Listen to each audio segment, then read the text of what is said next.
Good morning. This is Seeker the Scuffed coming at you live with Apollo I guess it's just Ace Attorney Dual Destinies, yeah? Not sure what the title is exactly. It's been a while. Man, it really has been a while, huh? Allergies. They were rough to me these past few days. I'm better now. And I'm coming at you at a bit of a different time than usual. Did I already say that?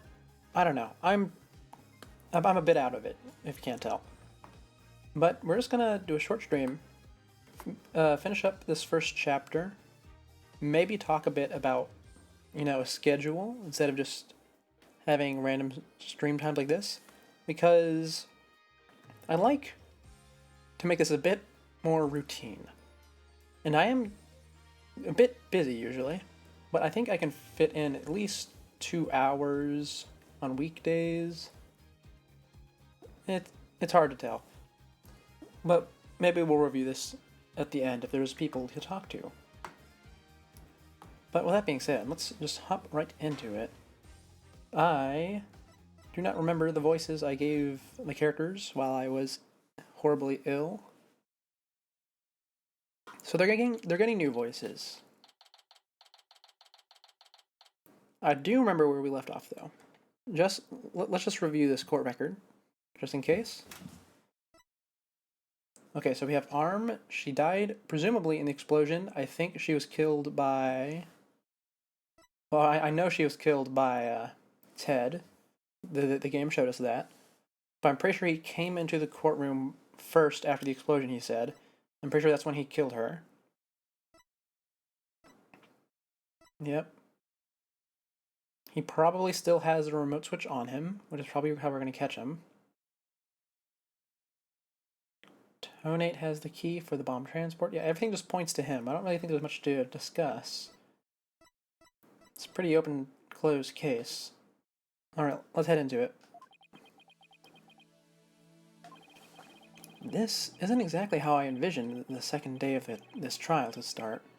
Okay, no, he does not have the switch on him. He's had time to get rid of it, it seems. But given how things ended yesterday...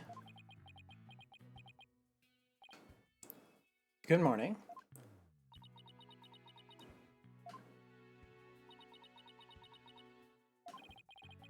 The mood sure is tense. Not that that's any surprise.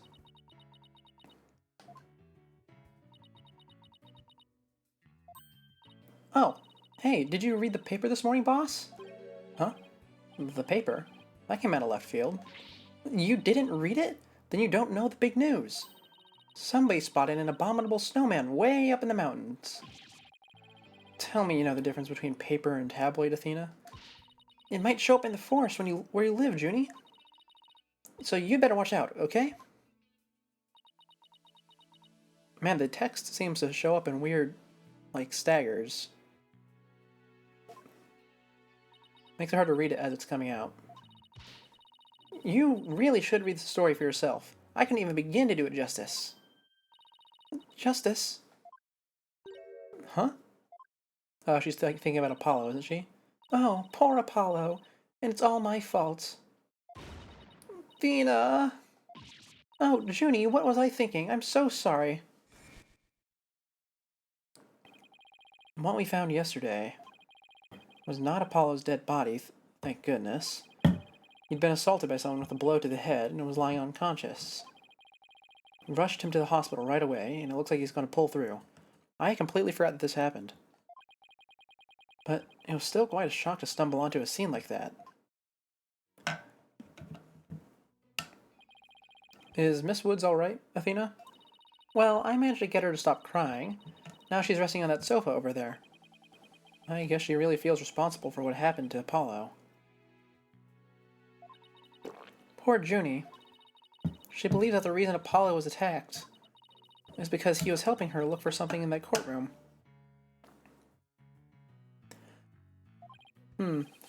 Oh. Guess I can see why she'd think that. I do think it's a bit odd that, even though they decided to go with 3D models this game, they still have them snap between poses instead of making it fluid. Well, they do have some fluid movements, but they sort of pick and choose when they want it to happen. By the way, how are you doing? Who, me? Yeah, you. I know you're concerned about Miss Woods, but are you alright? Me? I'm doing just fine, boss. I mean, yeah, it was a huge shock, but I'm alright. People who've studied analytical psychology are great at times like these. After all, they've learned how to control their own emotions, too. Somehow, I don't think it's as easy as she makes it sound.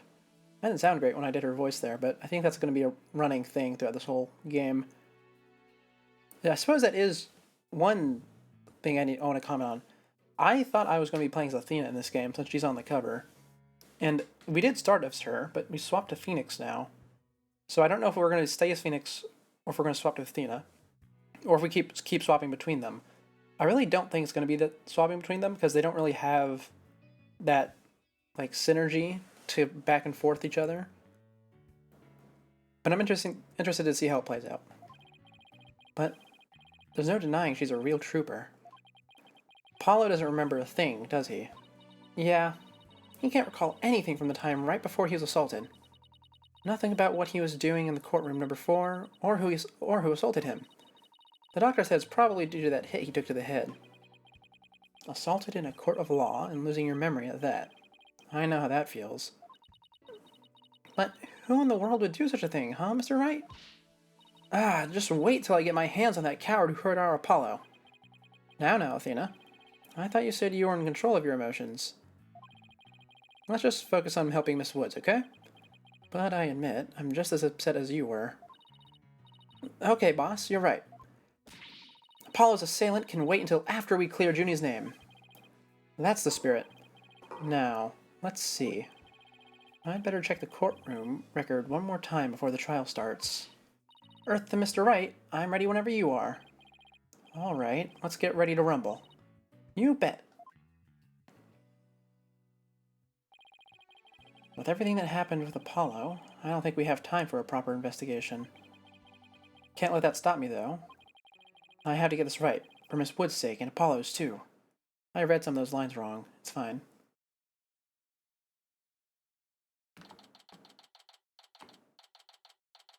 Bitrate's a bit spotty, isn't it?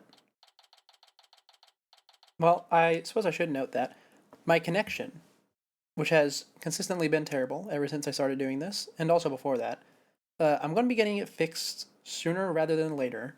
So by end of year, we'll have, maybe we'll have good enough connection to try low latency mode on streaming.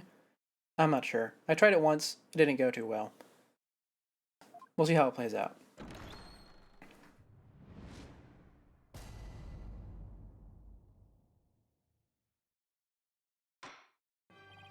Court will now reconvene for the trial of Juniper Woods.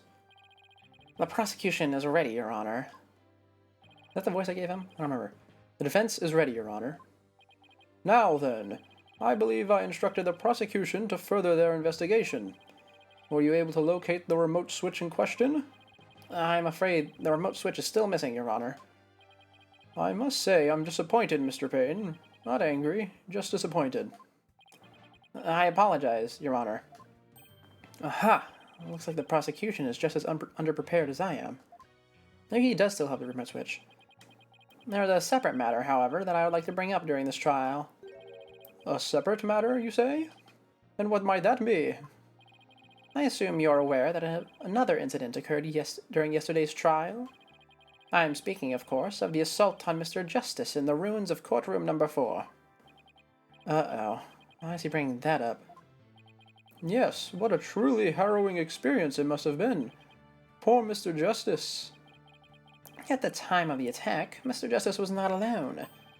He was with the defendant, Miss Juniper Woods. He isn't going where I think he's going with this, is he? The prosecution wishes to indict Miss Woods on the charge of Mr. Justice's assault. That is, I mean, that's dumb. That needs to be a separate trial. Don't bring that up here.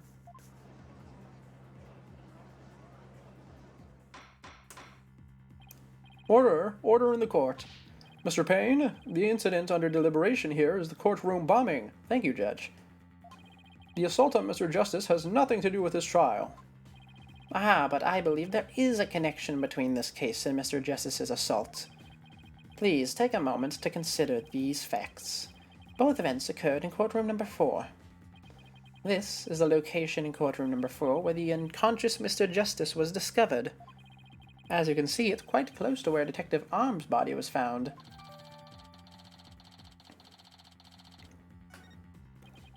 The question is, why did the culprit feel the need to maliciously attack Mr. Justice? Why indeed? What do you believe their motive to be, Mr. Payne? I believe Mr. Justice found something in that courtroom while Miss Woods was with him. Evidence that fingered her as the perpetrator of this bombing. Okay, well, I understand where he's going here, because he doesn't really have any other options. But this is pretty dumb. First of all, you don't know that he was attacked. Yeah? That courtroom is probably going to be completely demolished before it's and then rebuilt. So he could have just had, something fall on his head. I know that didn't happen. I'm just saying, though. Payne's argument is done, because that's dumb, because that's a possibility. And the other possibility is that he was attacked by the perpetrator of the original crime, who is not Woods, because, we've quite clearly seen that it's not her. And we are presumably working under the jury system now, not the evidence system, or like the evidence-heavy system from the previous games. I'm sorry, I really just want to tear into Payne. I think I did this last time too, I don't remember much. You mean he found some incriminating evidence? Precisely.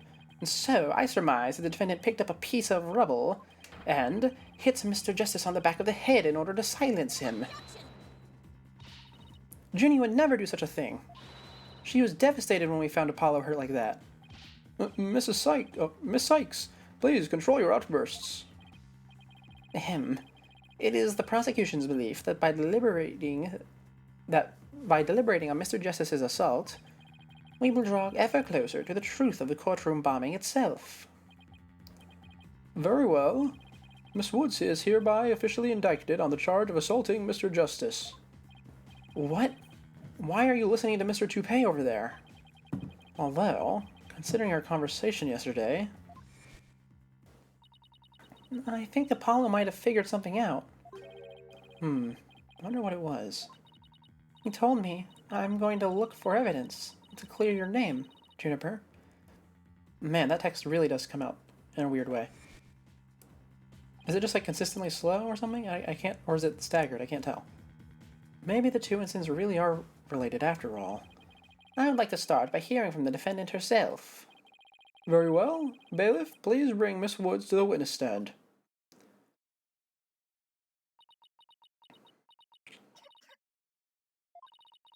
I'm sorry. I can't seem to stop. Miss Woods. Guess she's still really upset about Apollo. Miss Woods, you went to the ruins of courtroom number 4 with Mr. Justice, did you not? Yes, I did. Good, good. If you would then, please testify about what happened to the court.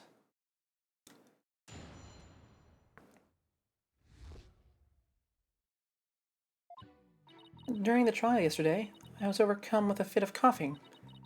Apollo stayed with me, and we went to the courtroom ruins together. But then I was called back to this courtroom to give testimony. Apollo insisted on staying behind in courtroom number 4. I swear I didn't attack Apollo. Why would I ever hurt such a kind person? So, Mr. Justice stayed by your side while you were feeling unwell. What an admirable young man. I thought his loud voice was his only outstanding feature. He may look a little imp at times, but Apollo can be really nice, too. I hope she didn't hurt her wrist backhanding that one out. But one has to wonder, why did Mr. Justice stay behind in the ruins? I think Apollo might have figured something out.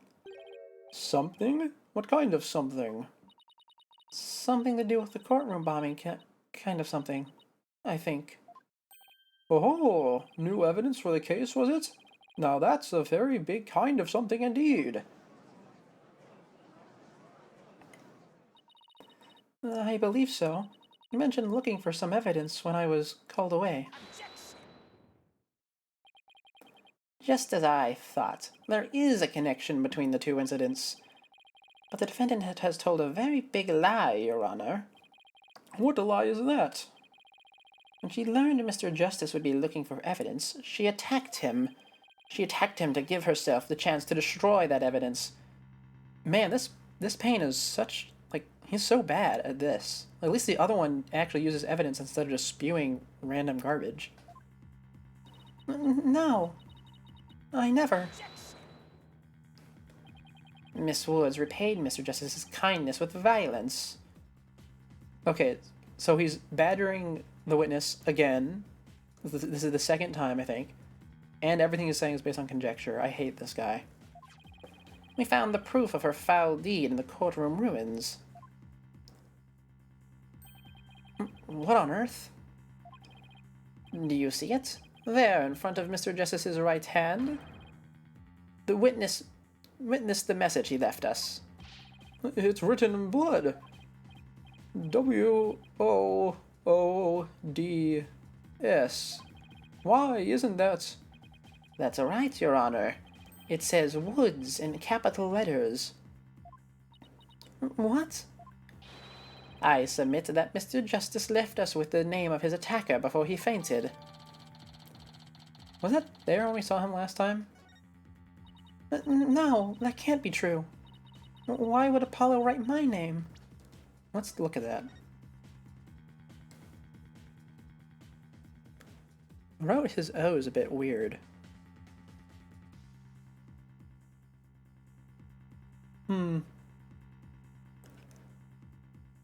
What am I to gain from this?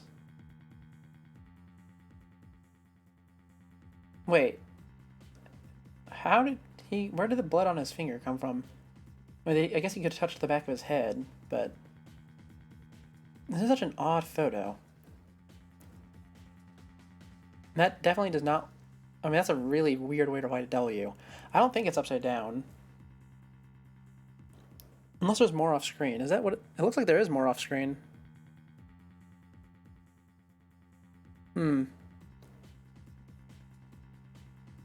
I wonder... Do we have anything here? Like... Oh, look. There's not more off-screen. Okay, got it. Let's see. What do we got?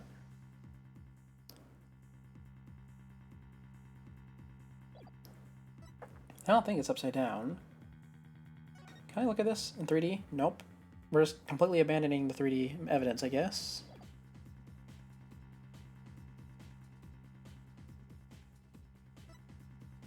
Huh.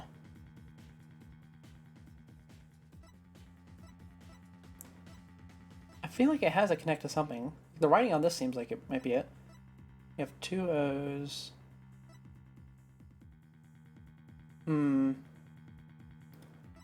It's hard to say.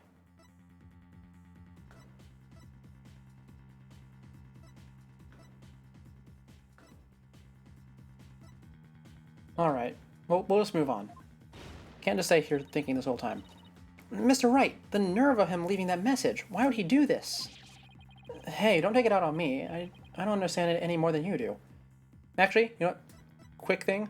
I think if he was writing the serial number on the side of the box, it could easily be changed to say Woods. Now I think about it. So that is one possibility. Why didn't we discover Apollo yesterday? Yeah, also to say, I don't think it was there yesterday. Apollo! No. I'm not screaming. I'm sorry. I just can't. I mean, I actually can now. I've made arrangements, but I'm not. We didn't even have a chance to rush over to him. As soon as the security heard Athena's scream, they ran in and cordoned off the area.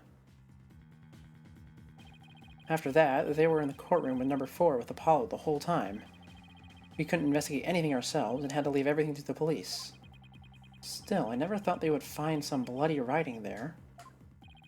Now then, please begin your cross-examination, Mr. Wright.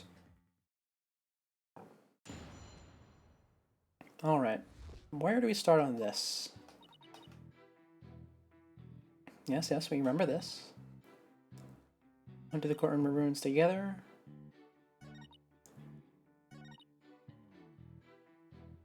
Let's press on this, yeah? Hold it! I better not ask her about Apollo. I know, I'll use some small talk here to get her to relax a bit. You have any hobbies, Mr. Woods? Hobbies? Oh, well, I love growing vegetables in my garden. And I love to knit. I like sewing, too. I made this outfit myself. Keep it up, Mr. Wright. It's working. Now ask her if she has a crush on anyone. Ahem. So, is there anyone in particular you like right now? What is this line of questioning? Yeah, okay, Payne, this is the one time I thank you. Mr. Wright, is that question even remotely related to this case? To this case? Not really. Mr. Wright, you will refrain from asking questions unrelated to the case at hand. Sorry, Your Honor. -1 to brownie points. Heh. Miss Woods, please continue your testimony. I believe you're telling the courtroom about your attack on Mr. Justice. Alright.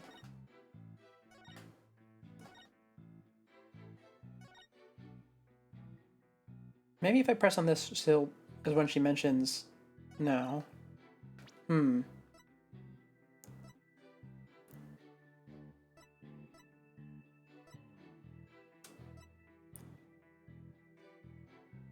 Well, we will press it anyway. That was when you were called to stand after Mr. Tenate's testimony, right? Yes. The bailiff came to the courtroom number 4 and brought me back to this courtroom. I delivered that wrong, but it also felt like a weird writing. And what about Mr. Justice? Did he come with you, or did he stay behind? Nope.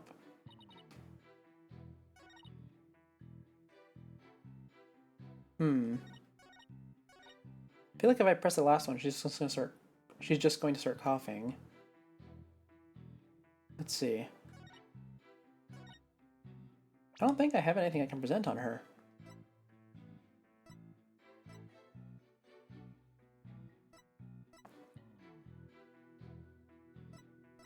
Oh, maybe I have to get her to say what, like ask her what she was looking for, and then present the tale? That could be it. Yeah, I think that could be it. Why exactly did you go to the courtroom ruins? We went to look for my medicine. To stop my coughing. Your medicine? Why would your medicine be in courtroom number 4? I dropped it in the heat of the moment. Bumrap Riney. He was keeping my medicine safe for me. He has a little compartment that I can put things in, you see. And Phony Fanty has the same type of pocket. That's where the bomb was inserted. I had put my medicine for my coughing fits inside Bumrap Riney.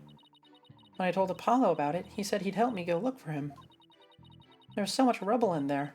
I was worried, but there was no rubble or anything in front of the witness stand. So when we got inside, Apollo went straight there and started looking for my Riney in that area. It was so nice of him to do that for me, in spite of all his injuries. Apollo is just so strong and kind, just like the trees of the forest. Well, the way she makes him sound, you'd think Apollo was some kind of ancient god. Oh, wait. So that's why you went to the ruins. I see. That seems to be quite an important fact. Please add it to your testimony, Miss Woods. Well, I was along the right line of reasoning. I just didn't predict exactly how the game was going to do it. Anyway, we saw that there is rubble. Well, there's not rubble in front of the witness stand, I suppose. So I don't think I need to present that. Or there was no rubble.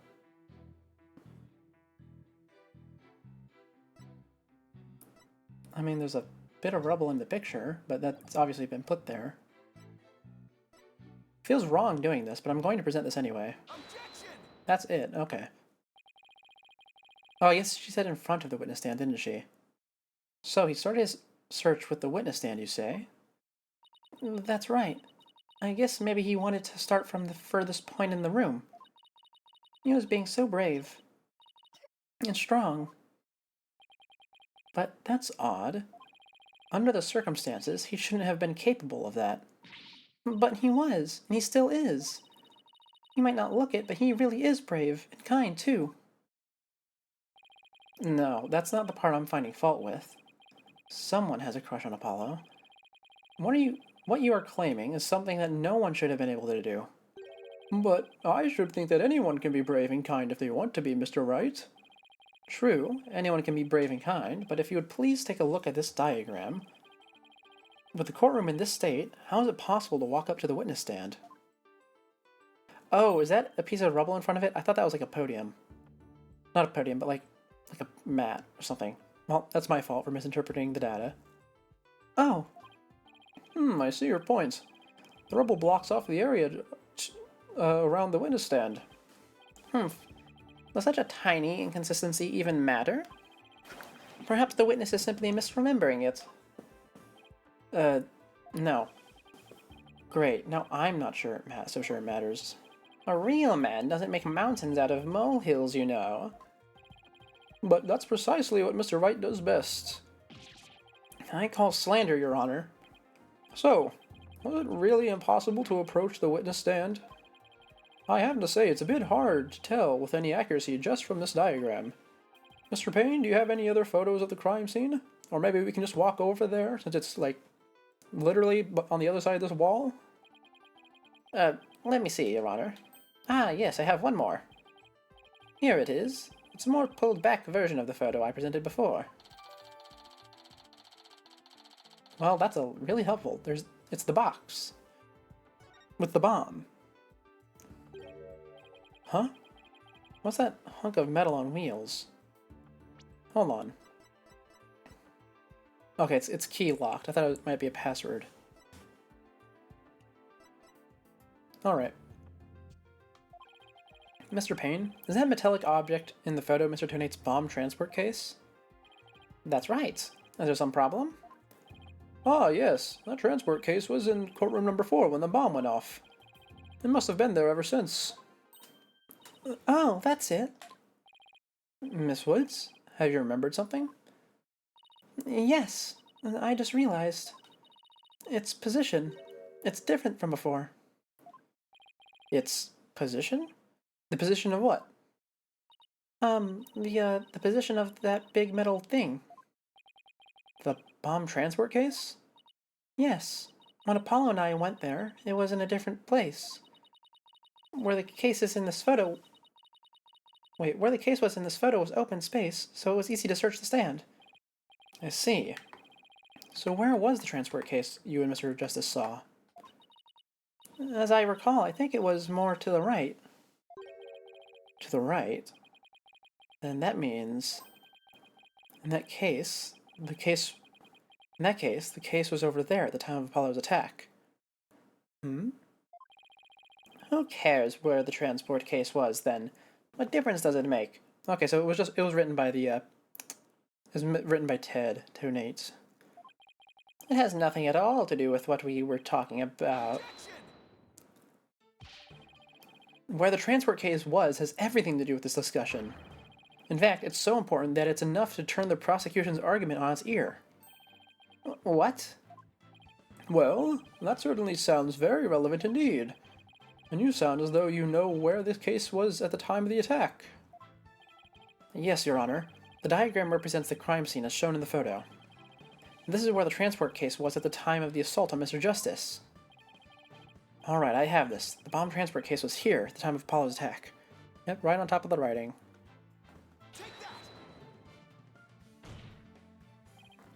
Man, is his voice deeper in this game? I think it is.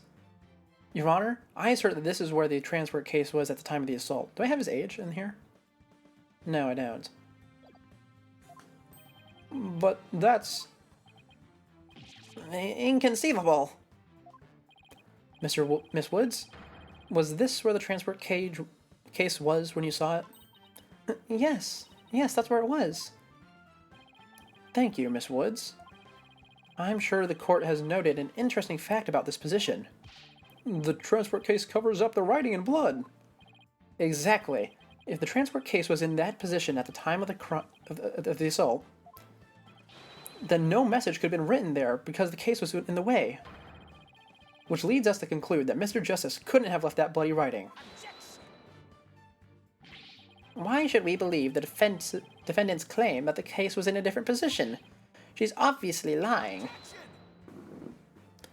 The fact that the case was moved after the assault on Mr. Justice is proved by more than Miss Wood's testimony alone. What? Now where is this proof you're talking about? It's right here in the crime photo. I'm keen to see this proof myself, Mr. Wright. What in the photo indicates the case was moved after the assault? What would it be? After the assault, what happens after the assault in this photo? He falls to the floor. His hand goes out. Bandages go out. Rock is here. This is supposed to be my moment to shine, and I'm already stopped. That's embarrassing. I mean, I guess... Oh, it's the tracks. I didn't even see that. Please take a look at the mark that runs over Mr. Justice's bandages here. I see it, but what is it? This mark was made by one of the casters from the transport case carrying the bomb. As the case was moved, it ran over his bandages. In other words, the transport case was originally to the right of Mr. Justice. Then, after Mr. Justice was assaulted, the transport case was moved. What? Just as Miss Wood said, the case was covering the writing at the time of the assault. Therefore, it's impossible for Mr. Justice to have left that message in blood. No! You did it, boss! It was a real nail biter, but you pulled it off. Yep, that should bring down this prosecution's claim like a house of cards. Order! Order in the court! Mr. Wright, that was a very clever deduction. Ah, it was nothing, Your Honor. Nothing but pure genius. Take that. Boss, I'm sensing a definite smug and braggy vibe coming off of you. I have just one question, Mr. Wright. Yes, Your Honor? If Mr. Justice didn't leave that message in the blood, then who did? It's not my job. I'm not a prosecutor or investigator. Huh? What?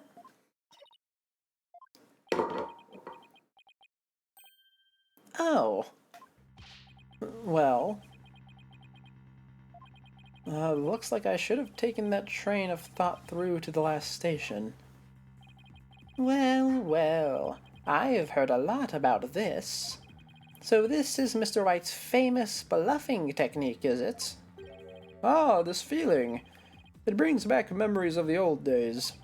Back when you carved out a name for yourself by bluffing your way through thick and thin. Gee, Mr. Wright, the judge kind of makes you sound like no better than a two-bit con man. You made your argument with such confidence, Mr. Wright. Now I'd like to hear your answer with just as much confidence. Hey, until the judge asked the question, you didn't catch on either, Buster. What now, boss? Heh. I hope you didn't bluff your way into a corner. Think, Phoenix, think. There must be a way through this. I had to dig my way through the truth somehow. Who could have written that message in the blood? If I say the culprit, does it mean Ted? Or does it mean Woods? I want to say it's the culprit. We'll see. If Apollo didn't leave that bloody writing, maybe it was Apollo's attacker who wrote it, and made it look like Apollo did it. That seems like the most reasonable explanation. But wait a minute, I just realized something, boss. What is it? Look at the amount of blood in the photo. Doesn't look like Apollo blood very much. I wonder if it's even possible to write out Woods with just this much. Hey, you're right. Good thing Apollo didn't lose that much blood. That might be a factor in why he survived the assault. And since there was so little blood, that pretty much rules out his attacker, huh? I guess so, but if it wasn't his attacker, then who else could have done it?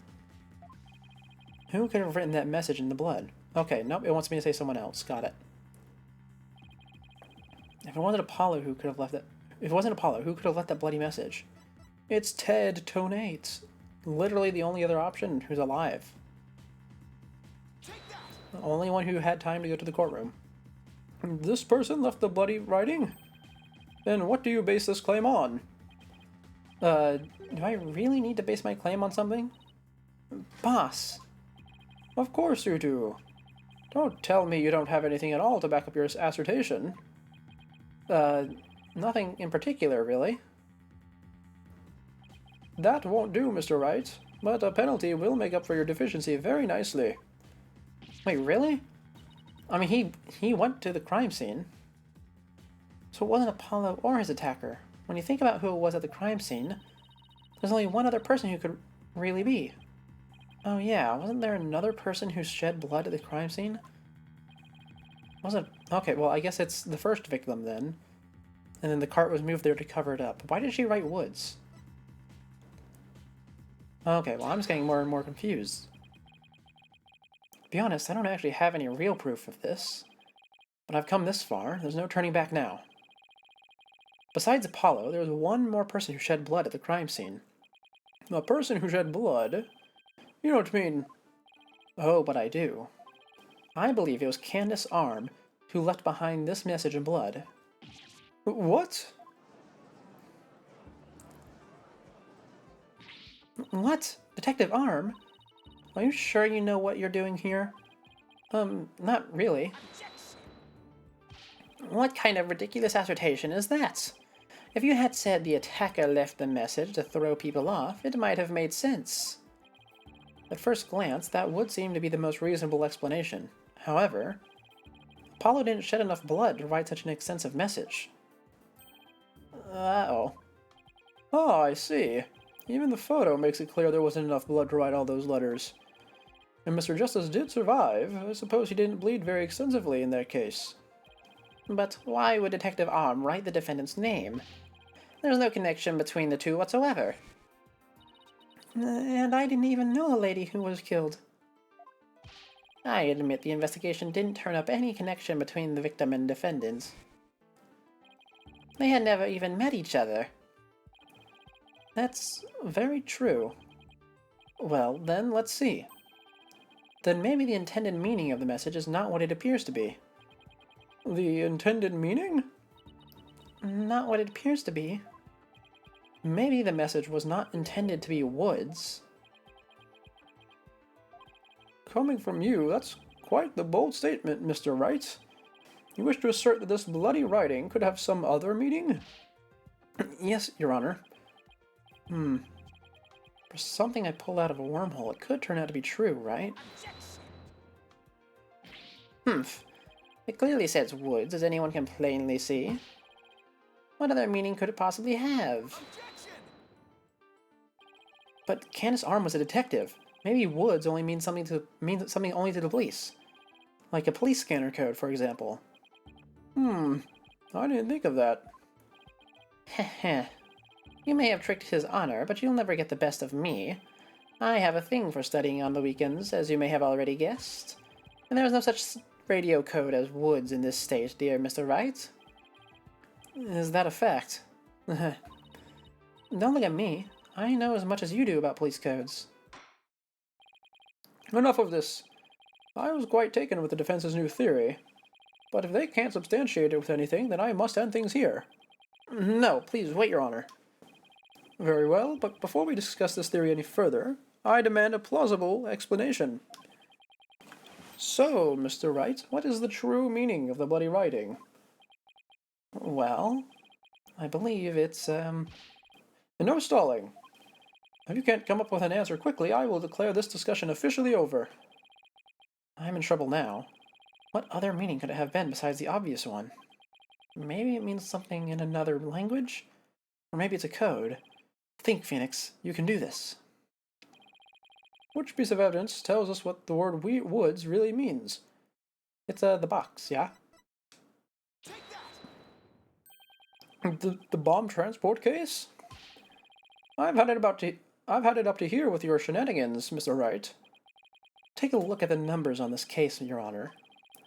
L10015R. Doesn't this string look vaguely familiar? L100. What does that have to do with anything? What could those numbers possibly have to do with the case at hand? Now, please take a look at the bloody writing shown in the crime photo. Oh, I think I see it. Atta girl. That's one on my side. It says woods. Or you could say it's a horse of a different color, Your Honor. The first character isn't a W, it's actually an L and a 1. The next two are zeros. Oh, my goodness. The true meaning behind the bloody writing isn't Miss Wood's name. It's the number engraved on this bomb transport case. What are you talking about? The next part doesn't make any sense. The next number is a 1, but the bloody writing says D. But the number on the case and the bloody writing can be made up to match quite easily. This is how the number on the transport case can be made to match the bloody writing. I need to look at the right picture. Yeah, it's a D. And we got a 5. Just erase 2 lines.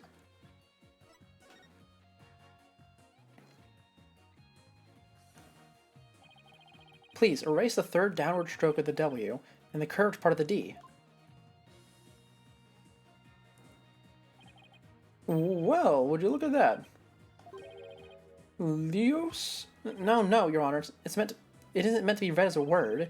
It's the number L10015. Which, if you take away the final R, is the exact same number that's on the bomb transport case. Erase the 2 lines and they match up, you say? Well, I can change anything into anything else simply by erasing 2 lines. What if we erase 2 lines from your name? Would you be happy as Mr. Rye? Well, would you, Mr. Rye? The only right spelling is right. Okay, I'm doing pretty well here, and I think I've drawn the right conclusion. Detective Arm's real message to us is the bomb transport case number. Your Honor, the 2 lines were added by the real culprit to intentionally mislead people. What? The original message Detective Arm left behind was the transport case number, but whoever assaulted Apollo changed the message. If you're right, boss, then what do you suppose Detective Arm was trying to tell us? Good question. What does this number represent? Do you see this number here? That is my identification number. Candace Arm lost her life in the courtroom bombing. Her dying message could only have been one purpose. Had one purpose, yeah. No! To tell us the name of the one responsible for the bombing. Well, don't keep us in suspense, Mr. Wright. Tell us who she was trying to name. The culprit that the victim was trying to identify is none other than Ted Tonate. The defense wishes to indict Mr. Ted Tonate on the charge of the courtroom bombing. Ted Tonate? Apparently, disabling bombs isn't Mr. Tonate's only specialty. Somehow, the victim must have realized that he was the bomber. So, when she was caught in the blast, she left his bomb transport case number as her dying message. She used Mr. Tonate's own ID number to finger him before the crime. Why would anyone go out of their way to write an ID number? Wouldn't they simply write the person's name? He's got a good point there. What do you have to say to that, Mr. Wright? That only Detective Arm would know the answer to that. That only Detective Arm would know the answer to that. But allow me to offer a theory. Perhaps Detective Arm couldn't recall Mr. Tonate's name in the heat of the moment. As I recall, this was the first meeting between the two. It's entirely possible that they wouldn't have been familiar with each other. Or maybe using the ID number was a way to hide its true meaning from the real culprit, thus lowering the odds that they would erase the bloody message. But no matter what the reason, the important thing is the meaning behind her message. The fact remains, she wrote Mr. Tonate's ID number. Now, just one moment here. There hasn't been any proof yet that it was indeed Miss Detective Arm who wrote it. The bloody writing wasn't found during the investigation after the blast. If Detective Arm had left the message, it should have been found at the time. Naturally, Mr. Tonate hid it before anyone could discover it. And there's a simple explanation for how he was able to do so. What? Mr. Tonate was able to cover the message up because he's the first to find the body. The first person to discover the bloody writing was Mr. Tonate himself. I was the first one on the scene after the explosion. I went there to ensure safety, but I ended up discovering a dead body. When Mr. Tonate saw that the victim had written his ID number, He used the bomb transport case to cover up the bloody writing as a stopgap measure. Oh, so that's why the message in blood was under the transport case. He didn't have enough time to try and scrub away the writing. If he didn't report the body right away, he would look suspicious. So those letters lived on to serve another function, when Mr. Tenate used them in another incident. Oh, the assault on Mr. Justice! Exactly. Mr. Tenate hit upon a plan to use the bloody writing for his own purposes. So he didn't clean it away. Instead, he made it look like Mr. Justice wrote it. By adding 2 lines to the writing that Detective Arm left behind, he changed the meaning of the message. He made it look like Mr. Justice was accusing Mr. Woods of the attack. So that means the only person who could have altered the bloody writing was the courtroom bomber, who was the same person that assaulted Mr. Justice. And that person is Ted Tonate. Yeah!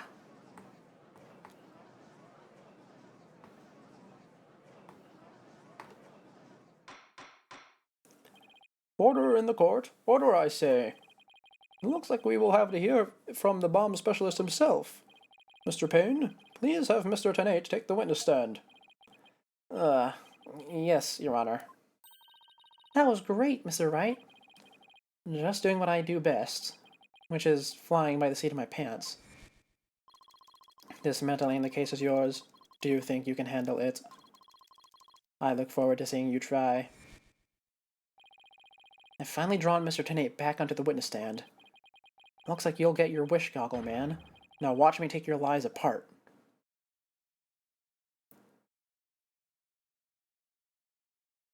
Alright, that was a nice little section. Phoenix was really in the groove of things. It's a nice change of pace from the previous game. Mr. Tenate, I'm afraid we have a few more questions for you. I understand the situation, Your Honor. I was keeping a close eye on the proceedings from the gallery. The allegations are all laughable. Objection! I wouldn't be laughing if I were you, Mr. Tenate. The message in blood matches your ID number. The same ID number that is on here, on that bomb transfer case. Such a far-fetched theory, no better than a tangled ball of wires. I'll have them untangled for you in no time at all. You were the first person on the scene after Detective Arm left her message in blood. You were the only one who could have hidden the writing and then used it again later. I see. But then let me ask you, do you have any proof that Detective Arm wrote that message? That's a very good question. Well, do you, Mr. Wright? The best way to prove that Detective Arm wrote that message is to... I think they just analyze the DNA, yeah? Should still be good. Your Honor, I request that a DNA test be performed on the blood itself. Once we know whose it is, it will be obvious as to who wrote the message. Very well. Bailiff, please put in a request for a DNA test with the forensics team. Yes, Your Honor. It will be some time before we have the results of the analysis. Until then, let's hear more from the witness. I would like nothing more, Your Honor. I want the court to hear how ridiculous the defense's theory is.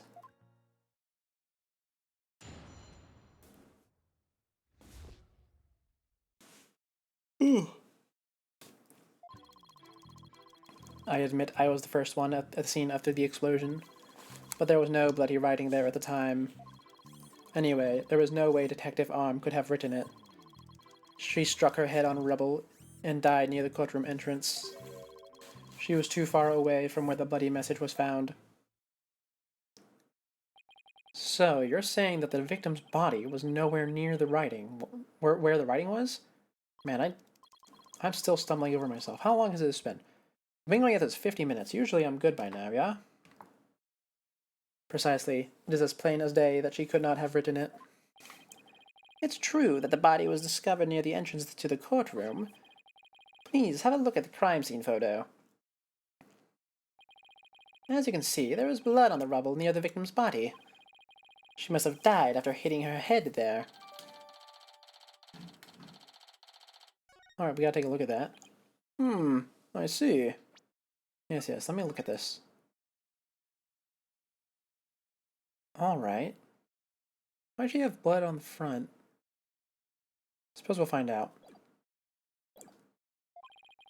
Alright then, Mr. Wright. You may cross-examine the witness.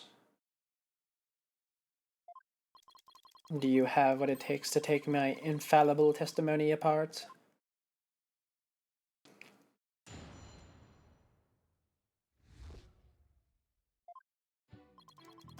Alright, let's see.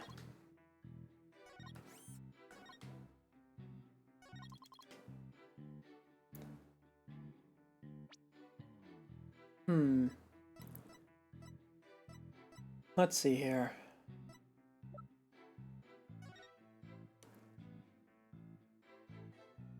Unfortunately, I cannot see her fingers in this photo. We can see that there's blood on the front of her, and that's really the only important thing here. I think so, yeah? I think the blood being really bright on her is just a visual, like, I don't think it's, like, intentional.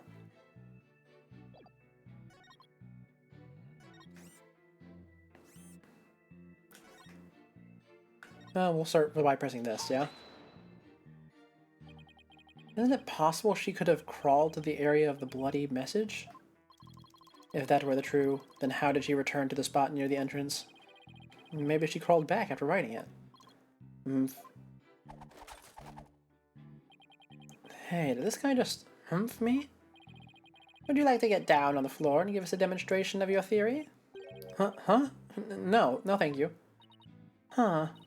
The victim's body and the writing are several yards away from each other. There's no way she could reach.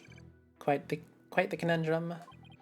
So that means something is off somewhere. There must be a contradiction. Ah, maybe the body was moved. But that doesn't explain how the blood got onto the rubble. What if that was done by the real culprit after the fact? If that's the case, then something about that might contradict the evidence we have. Yes, I was thinking that, but I don't really know how I go about saying that.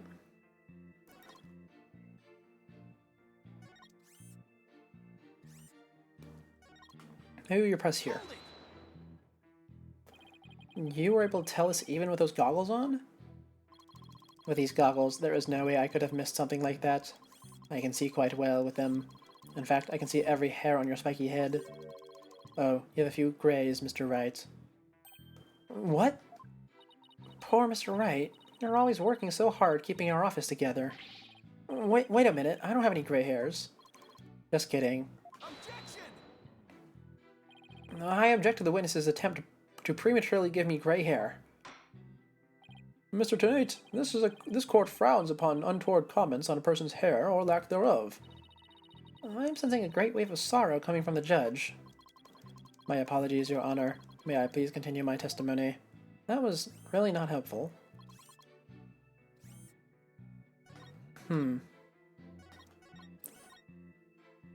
Maybe we just press here. I mean, it is the one that makes an image pop up, yeah?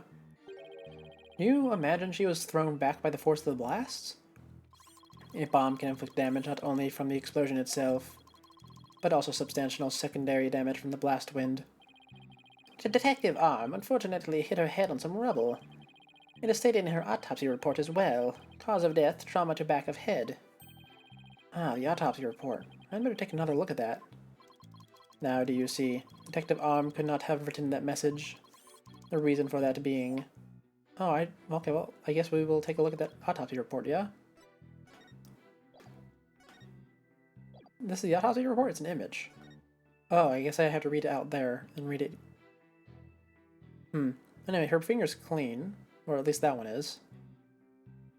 She has blood on her front because it's dripping down her neck. Does this match with the photo? Yes, it does. Perfect match.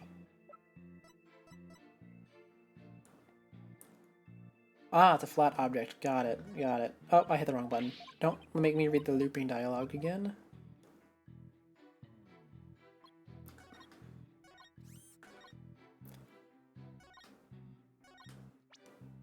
Objection! You are a terrible liar, Mr. Tenate. Hmm? Take a look at this autopsy, specifically the part about Detective Arm's head injury. Cause of death, trauma to back of head caused by impact with a flat object. Yes, what about it? Now, take a good look at the bloody piece of rubble. It's sharp and pointed. Hey, you're right, boss, it is pointy. Just like your hair. That is odd, isn't it? What could be the meaning of this contradiction? I believe it means the victim did not hit her head on this piece of rubble. The bloodstain you see is just another fabrication. Its purpose is to mislead us into thinking the victim died near the courtroom entrance. Are you claiming the culprit moved the victim's body? That's exactly what I'm claiming. The victim hit her head at some other location. Most likely on the floor or some other flat surface. This location was somewhere near the bloody writing, where the bloody writing was found. In that case, she definitely could have written the message. Your Honor? I had the results of the bloodstain analysis. Ah, very good timing. Let's take a look. According to this report, the message was written in Detective Arm's blood. And as the defense claims, only the parts of the message that were added afterwards were written in Mr. Justice's blood. It would appear that the defense's assertion is correct after all. Oh man, that was horrible delivery on my part, yeah? Real bad. Yes! You did it! You're right, boss! Now I have to drive it home. I have to take a good look at that writing analysis later. Mr. Donate, it is now apparent that you have told several lies to this court. I hope you have some sort of explanation for yourself. Fine. I will confess. You will? But then why are you so calm? This time I will tell the truth.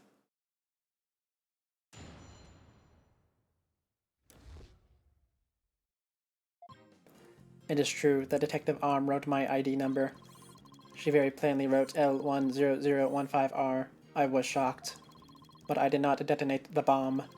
Detective Arm must have mistaken me for the real bomber. Not wanting to be accused, I moved the body and covered the writing. My bad. I see. So it is your assertion that you merely moved the body, is that it? That is correct. I did not kill Detective Arm. Oh, well, if that's all you did, then... Wait a minute. That in and of itself is a criminal act.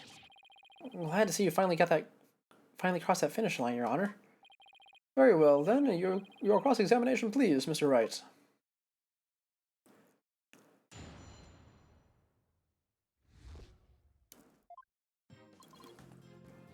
Alright, let's see here.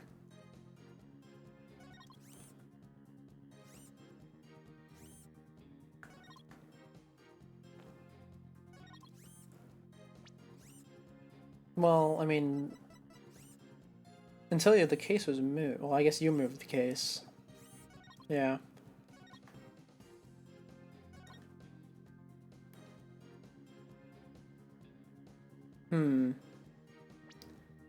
Say you move the body and cover the writing. But that means... But what about the changing of the writing? Where should I start then, in order to get that? Should I start here? Probably. L10015R? And it was written after the bomb went off in the courtroom? Correct. I didn't know why she would write it, so that sent me into a panic. Sounds like you are quite a tizzy. If I were in his shoes, I guess it would have psyched me out too. I can't imagine coming across the message "Sykes" written in blood. If I saw "gasp in pain" written in blood, it'd certainly make me gasp. Gasp in pain. Rest assured, Mr. Ternate, I understand how you must have felt. And so you discovered your ID number written in the blood at the scene, and? That is right. I saw it with my own eyes. It very clearly said L10015R.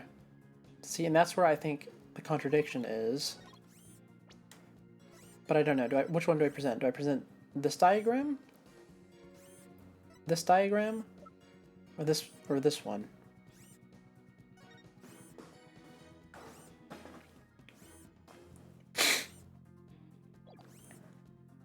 I want to present this, even though I think it's wrong. We're gonna see. Oh, it's right, nice. I just want to make doubly sure that L10015R is really what you saw written in blood. Yes, it very clearly said L10015R. But that's odd, because that's not what I see. What on earth are you babbling on about? Wasn't it you who claimed that the bloody writing was his ID number in the first place? Take a good look at the photo and the bloody writing analysis. Now tell me, does it really say L10015R? Oh. Something is missing, isn't it? And that something is the final R. What is the meaning of this, Mr. Tenate? Oh, right. I remember now. There was no R on the end. It was just a slip of the finger. My bad. Come back, my beautiful contradiction. Mr. Wright, I'm not so sure it was just a simple slip of the finger. You have something for me, Athena? I sense that he is extremely agitated, almost panicked. He does look pretty flustered. Well, Mr. Wright, it appears it was nothing more than a mere mistake. I don't know. Did he really just make a typo?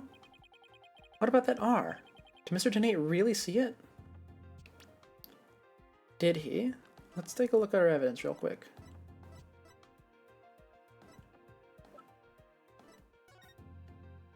Yes, he did. I knew there was something off screen. Maybe Mr. Tenate really did see the R. There's no R anywhere in the bloody writing. What's going on here? Huh? Now that I take another look at the photo, I think maybe... That's it! What is it now, Mr. Wright? Are you trying to imitate Apollo and his cords of steel? I've got it. So that's what happened. A slip of the finger. Is that really all it was? Because I don't think so. I propose that Mr. Tenate really did see the letter R. But the photo clearly shows that there is no R. No, Your Honor. Actually, just the opposite is true. The photo shows that Mr. Tenate actually could have seen the R. If you're going to make that claim, then you'd better be able to point out what you mean. What part of the photo shows that Mr. Tenate could have seen the R? Oh, right over here. Please look here, to the right of the 5. Do you see a little bit of red? Oh, I see it. Just on the edge of where the floor is broken up. That's the R that Mr. Tenate saw. It's true that the witness wears some very, very odd goggles, but that doesn't mean his eyesight is bad, nor his brain power. What part of that little smudge looks like an R to you? But what Mr. Tenate saw wasn't that little smudge. There was a whole and complete R written there, before the floor was damaged by the explosion. Oh, well, that explains it. Huh? Can't explain what you mean? Because you just proposed that everything happened in the exact opposite order. Yep, because that's the way it really went down. The timing of when the R was written turns everything about this case around. Now then, if the floor was damaged by the explosion when the Wait. When was the message written? Before, duh. With the bloody message running off the edge of the damaged floor, like that, we can only conclude that it was written before the explosion. But that's ridiculous. If that were true, it overturns your own premise. That's right. It does. In fact, it turns everything upside down. The victim was not killed by the explosion in the courtroom. She was killed before the explosion ever occurred. That's why the autopsy report has such a wide, margin, or, space for where death can occur. Order! Order in the court! What kind of preposterous claim is that? Have you forgotten that the victim's body was found at the scene of the crime? True, but consider the scenario. She was hit on the head and killed before the explosion, or even before the trial began. Her body was subsequently placed in the courtroom ruins after the bombing occurred. In that way, it could be made to look like she was a victim of the blast. What? It sounds like we had a better look into what the victim was doing before the trial. Mr. Payne, did anyone see Detective Arm before the trial? Let's see. According to the police report... Ah, here it is. One person. One person saw the victim before the trial. That person was... Ted Ternate. Wait, what? No one besides Mr. Ternate saw the victim? That appears to be the case, Your Honor. Ellipses. I would now like to ask the court to recall something. Specifically, Mr. Ternate's words from yesterday. It was when Detective Arm and I were transporting the bomb. Oh my! Mr. Ternate, just before the trial, you were with the victim. The two of you were together at the scene of the crime. Courtroom number 4. Garble text. Your Honor, the defense requests new testimony from Mr. Ternate. We wish to hear what he has to say about his whereabouts just before the trial. Mr. Ternate, your testimony, please. My testimony. There was no need. Garbled text. He's completely unnerved, Mr. Wright. You must have hit the nail on the head. Because, all I did was transport the bomb to the courtroom. I already told you. Blast this thing. I was only in the courtroom with the victim because of our work. I swear I was only transporting the bomb there. You and the victim were alone together at the scene of the crime. In other words, you certainly had the opportunity to commit murder, did you not? Tisk tisk. Do you always leave yourself so open to attacks, Mr. Wright? What now, Mr. Payne? Yes, Mr. Ternate may have had the opportunity to kill Detective Arm, but an important piece of your assertion is missing. What important piece? The murder weapon. What do you claim was used to kill the victim? Mr. Payne has a point. Even if Mr. Ternate had the chance without a weapon, we can't accuse him of the crime. Well, Mr. Ternate? Oh, yes, that's right. I don't have any sort of thing that could be used as a murder weapon on me. I couldn't possibly have killed Detective Arm. He really have nothing he could use as a murder weapon? No, he has the bomb. He can just hit her with the bomb. What is it, Athena? Just looking over the victim's autopsy report. I'm hoping there's something in here that can point us in the right direction. Well, it does say she died from trauma to the back of the head with a flat object. Yeah, and to inflict that specific kind of injury, all you would need is a flat surface, right? A heavy, blunt object with a flat surface could definitely be our murder weapon. Well, Mr. Wright, can you indicate for the court what was used to kill Detective Arm? I believe I can. Believe being the key word here. You can? Then, please do so now. What did Mr. Ternate have that could have been used as a murder weapon? Do I not have the bomb in here? Oh, it's here. Right. Stuffed animal. Mr. Ternate, you say you didn't have anything that could be used as a weapon. But, in fact, you had the perfect thing. What? What the devil are you talking about? You had this. That's the bomb. I thought you were trying to prove that the victim wasn't killed by the bomb blast. No. The bomb blast, no. But I believe Candace Arm was killed with this bomb. Because this is the blunt object that delivered the fatal blow to her head. Yeah. Please, recall the description of Detective Arm's head wound.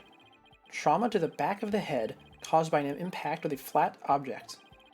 We assumed this injury was sustained when her head hit the floor. But a blow from any flat side of this bomb would produce the exact same wound pattern. Are we about to have a breakdown? Not yet. Or, nope, this is it.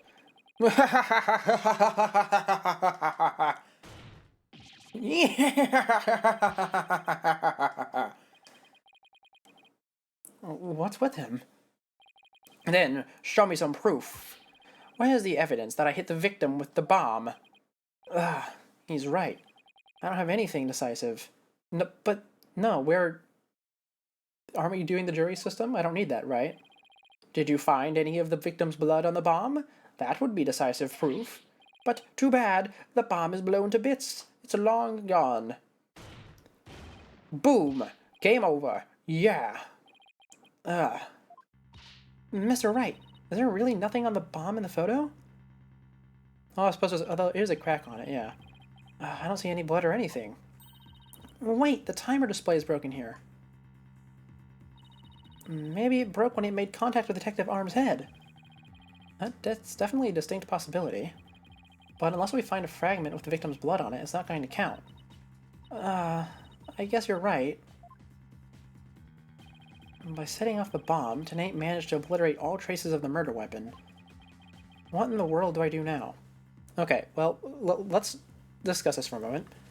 Putting aside the fact that the crack absolutely could be used as proof, and putting aside the fact that we are apparently not using the jury system that Phoenix himself worked to, like, set up, we really don't have anything, which means that Apollo is about to burst through the door with the glass shard.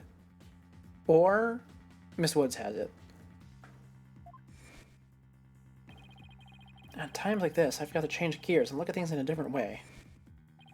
Instead of looking for the next things he wasn't able to hide, I should be looking for a way to expose the things he did hide. Ted and Nate murdered Detective Arm before the trial started. Then he placed her body in the courtroom after the bomb went off, which means there was something he needed to keep hidden until then. And I think I have just the thing. Okay, well, that's a different direction than I thought it was going to be. I was very confident about my statement just now about the glass shard, and I still think it's going to happen. But the body was just in the, what's it called? Inside the bomb case, yeah? Yeah, alright. I got confident and was wrong. Time to present the photo that shows exactly what Mr. Tennant had to hide. Photo? Photo? Was he trying to hide the thing on the floor? I thought he was trying to hide the body. Okay, well I got confident again and now I've been confused again. Alright. Oh, wait, it's the detonator switch, right? I said that weird. What is this? No, it's not. Okay, well he hid it. Well, I mean, I was on the right track, I suppose, with the body. And I pivoted at the last moment. I'm going to assume it's the picture of the bombing, right? Your Honor, there's something we've all been overlooking. If the murder took place before the trial, then Mr. Tennant would have had to hide the body somewhere during the trial. Hey, you're right. And if we can figure out where the hiding place was, exactly, we might be able to find some evidence we can pin him down with. So, where could Mr. Tennant have hidden the body during the trial? In the box. Wait. A box big enough for a body. A box that was in the courtroom the whole time.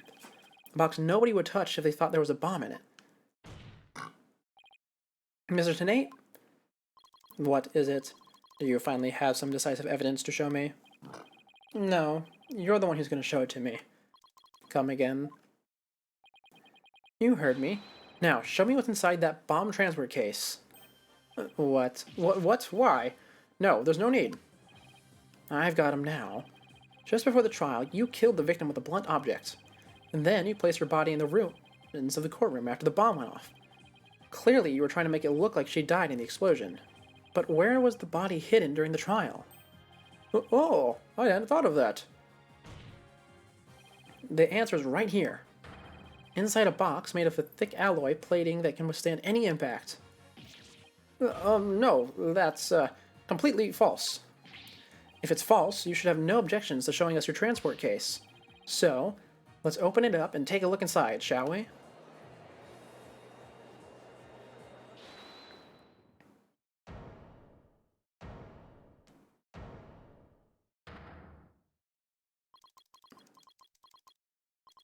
Let's not. Not if you value your life. What's he up to now?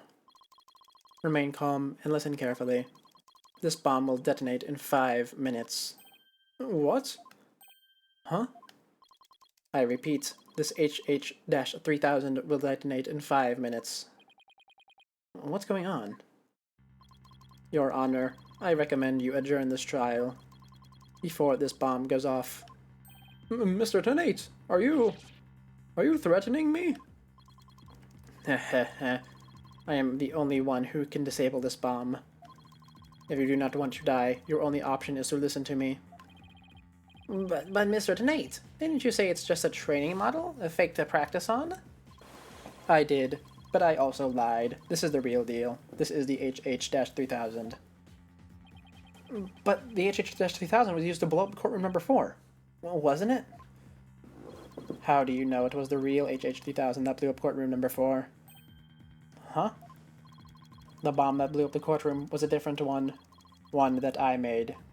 What? Then are we to take that as a confession on your part? Take it any way you would like. But just before the trial, I took the HH-3000 out of the stuffed animal and put my own bomb into it. That was the bomb that exploded and destroyed courtroom number 4. Mr. Tenate, please be reasonable. You really expect us to believe a crazy story like that?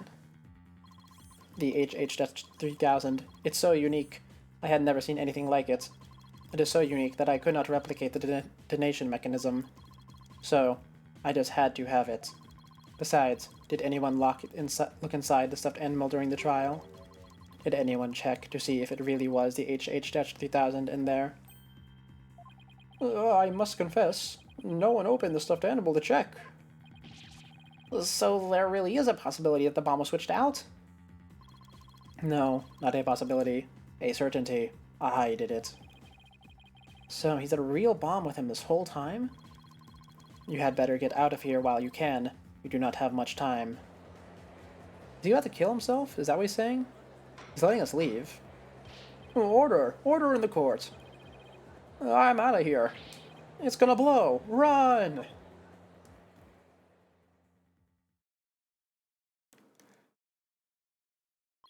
You 4 are still here? Well, aren't you brave? It just wouldn't do for the judge presiding over this court to run. But that horrible explosion the other day. The judge looking like he's about to book it for the nearest exit any second. As for Mr. Payne... that is... Ah! Oh, he's gone. And he's off. Mr. Wright, what do we do? It'd be pretty pathetic to run now, wouldn't it? But the bomb might really go off. Only 3 more minutes, folks. Is that bomb really the HH-3000? What should I do? I want to stand. I can't run now. Well, it's been fun, but I will be going now. With my dear HH-3000, naturally. Oh, and by the way, I would advise against having me followed. Even with no remote switch, this bomb can still be triggered manually. If I think I'm being followed, I will detonate it on the spot. Farewell.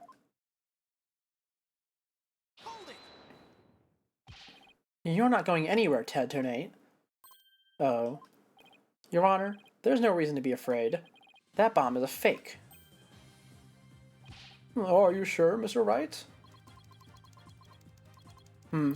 More of your famous bluffing. Even at the risk of your own life. Mr. Wright, none of your bluffing now, not at a time like this. Lives are on the line here. I'm not bluffing, and I have proof. You do? Yes, of course, Your Honor. It's right here in the photo of the bomb, clear as day. Proof that Mr. Tonate's bomb is not the real HH-3000. Really? Out with it then, immediately. Where is the proof that what Mr. Tonate is holding is not the real HH-3000? It's the crack, yeah? I would think it's the crack. The display for the timer on the bomb in this photo is broken. Most likely, it broke when Mr. Tonate used the bomb to attack Detective Arm.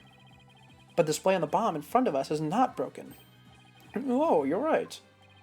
Therefore, this is not the real HH-3000. Mr. Tonate was clearly lying when he said he switched out the bomb in the stuffed animal. The real HH-3000 blew up in courtroom number 4. A bit of a delay there. This bomb is nothing more than a fake, a model used for training purposes. Gah! Fear not, Your Honor. I will examine the inside of this bomb transport case myself. Yes, please do that, Mr. Wright. No! Stop!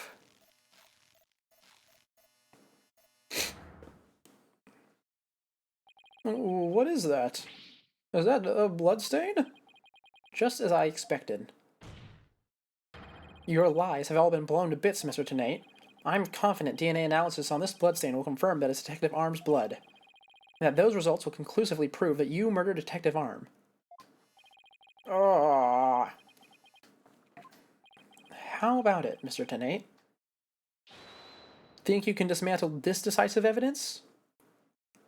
Good shot, but, I mean, considering this guy is threatening to blow himself up, I feel like he's just going to attack you since he has armor and a helmet and a weapon. Or breakdown, of course. That would be the, the usual response. Dismantle it? Ah ha ha ha ha! You're too late. You missed your chance to run, so now you're out of time. This is the HH-3000 about to explode. Don't try to threaten us, Mr. Tenate. I've already proved that your bomb is a fake. It's real. This bomb is the real thing, I tell you. It's real. Ah ha ha ha! Ah ha ha ha ha! Mad Bomber, party of one. There's no time left. It's going to blow. I have to disarm it. I have to take it apart. I can dismantle anything. I can take apart evidence. I can take apart bombs. I can dismantle it all. Dismantle, dismantle, dismantle, dismantle, dismantle, dismantle, dismantle, dismantle, dismantle, dismantle, dismantle. I'm not gonna make it. Only one thing left to do. Stop.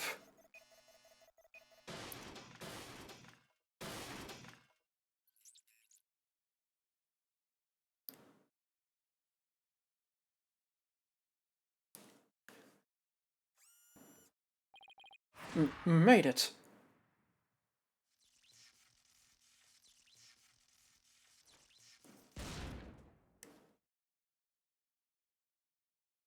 Huh, he was freaking out a lot. Was that a real bomb? No, it's not. Game over. Dismantle attempt failed. Alright, that was a great breakdown. Ha ha ha! It's all over. My life has been blown to pieces. It's all that stupid woman's fault. I was selling the bombs I disarmed on the black market. When I tried to take this one, she just had to notice, didn't she? She confronted me in courtroom number 4 that day. That's why I had no choice. Before I knew what I was doing, I hit her. It's all her fault. While I was looking for a place to hide her body, she left a message in her own blood. The trial was about to start, so I didn't have time to clean it up. And now all this. I thought for sure that I could disguise her death with an explosion. And then that stupid defense attorney started sticking his nose into my business. After my testimony yesterday, I went to courtroom number 4, and I found that kid all up in my bomb transport case. That's when I snuck up behind him, and bam! And when that idiot police arrested that little girl, I thought for sure I could pin it all on her. Why? Oh, why?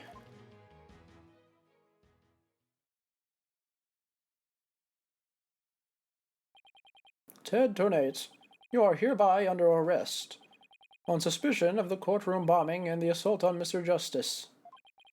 Your innocence or guilt will be determined at a later trial. Oh, did he not actually say all that? Was it black background because it was just him, like, thinking? I was about to comment on how weird it is that he's just giving us a full confession like that. Now then, I see that the members of the public have returned to the gallery. One person, however, seems to still be running far, far away. Be that as it may, I will now announce Miss Juniper Wood's verdict. Oh, that's a new screen. Or a new animation. And the confetti is spawning out of nothingness now.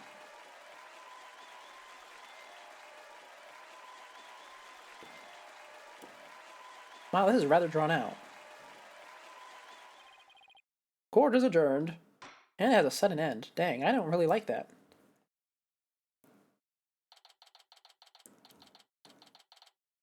Okay, it's December. Got it. You did it, boss. Yeah, I guess we managed to pull it off somehow. So many mysteries cleared up all at once. It was amazing. It just sort of worked out that way, didn't it? That's not the kind of thing that usually just works out. You made it happen. And the way that mean old prosecutor hightailed it out of there, that was great. Mr. Wright, Athena, thank you for everything you did for me. I'm so happy for you, Junie. Now you can go back home to the forest in peace. I hope the both of you will come and visit me there sometime. That would be nice. Thank you for the invitation. I don't know, Mr. Wright. I'm not so sure you can make it all the way up to Junie's house. How high do you live again, Junie? Around 3,000 feet, I think. What? That's no forest, that's a mountain. But you know, boss, there's something that still bothers me about this case. One little mystery we never got around to solving. Oh, that? Yeah, I was wondering about that too. Is this the unsolved mystery you're thinking of? It's about the switch, yeah? The remote switch, right? Yeah, I was wondering where it disappeared to. Maybe Mr. Tenate just got rid of it somewhere. Yeah, it is a pretty big thing to leave unsolved, though. Well, let's leave it up to the police to find. For now, we should be celebrating our non-guilty verdict. I guess you're right. Hey, I know, Junie, shall we go report the good news? You know, to that certain someone. Okay. Huh? Her grandmother? No, silly, to Apollo. Oh, right. Well, why don't we all go to the hospital together to see him? Great idea. I bet he's bored out of his mind. Okay. And so, the courtroom bombing case came to a close. The next trial was just over the horizon. There's never a dull moment with so many lawyers in the office, that's for sure. Apollo Justice, Athena Sykes, and me, Phoenix Wright. Between the three of us, there's no case we can't solve. When our powers combine, we're an unstoppable team. At least, that's what I believed. Alright, is that the end of our case?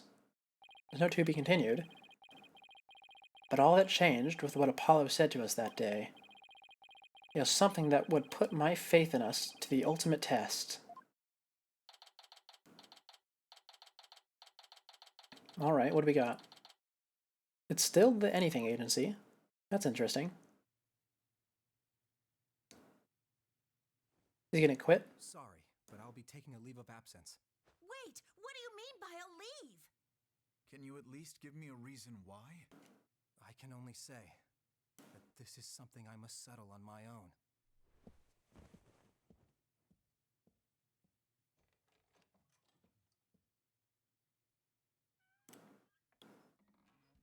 Man, we really are getting the edgy Apollo arc, huh? Ooh, I wonder if he's gonna, like, meet up with Edgeworth or something. I want Edgeworth back. It's been too long. Oh, why, Apollo? Why are you shutting us out?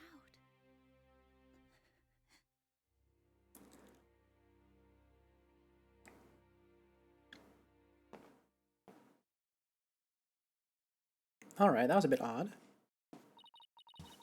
What happened to you, Apollo? Ever since you put that jacket on, you've changed. Was that something from before the explosion? Now, for whatever reason, all my mind keeps doing is returning to the day I first met you.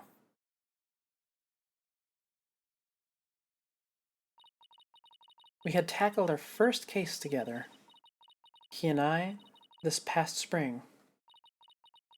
And as we did, I came to know who he is and how he thinks. It was a very peculiar case, one in which the victim was killed by a mythical creature.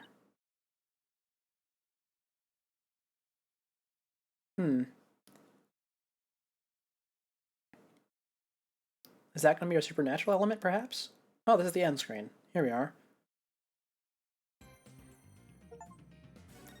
Yes, yes. Complete. Now then. Do we keep going? What time is it? Oh, I don't really have that much time, so we're not going to start the next one. But we can talk a little bit. Let's see. Let's see. Well, let's get off this screen, yeah? Back to the title screen. And then we'll mute it. There we go. Now, things I have to say. Well, I said this at the beginning, but it's been a while since we streamed. Due to my allergies, of course, and just being tired from while recovering. But you may also notice that this is a very irregular time for me to be streaming. And this is not going to be the case in the future. Wednesdays, probably not going to be streaming on. But this time will probably be filled on most other days. No, probably not most other days of the week. But we'll be streaming a lot more at these hours from now on. So we'll be streaming this, of course, as well as Yakuza 0. I think it's been long enough since I streamed that. That's not even in my videos manager on Switch. And then, of course, we will be doing more Splatoon. Probably on the weekends exclusively. Yeah, probably. I don't think we have much else to discuss. Oh, right, the YouTube channel. That thing. I'm going to start posting there. Not highlights videos. I don't want to touch this. Like, these series, really. Not right now, because I suck at editing. But I will just post random stupid stuff. And maybe you'll see it. Is that all? Yeah, I think that's all for today. So, with that being said, this is Seeker the Scuffed. Thanks for tuning in, and I am signing off.